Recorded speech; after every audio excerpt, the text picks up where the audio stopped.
जैसे सुल्तानपुर में गाजी मियाँ का मेला लोग जाती जब बहराइच के, तो सुल्तानपुर जब गाड़ी पूछे तो कुछ भिखारी लोग दौड़ बड़े चमर मंगता लोग का थी, अरे दुआरे पे आइल बा, ए दुआरे पे आइल बा भिखारी हो सुना दैदा मुठी बेचना, दुआरे पे आइल बा भिखारी हो सुना दैदा मुठी बेचना, दुआरे पे आइल बा भिखारी हो सुना दैदा मुठी बेचना। लेकिन और जगह चमन मंगता लोग एक ही खंजरी ले ली, बगल में झोला टांग ली, एक ही सर पर टोपी है,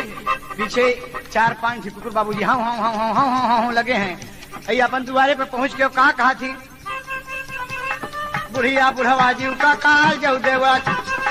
बुढ़िया बुढ़वा जीव का काल जाऊ बोले चकरी दई मार हरिगंगा, बुढ़िया बुढ़वा जीव का काल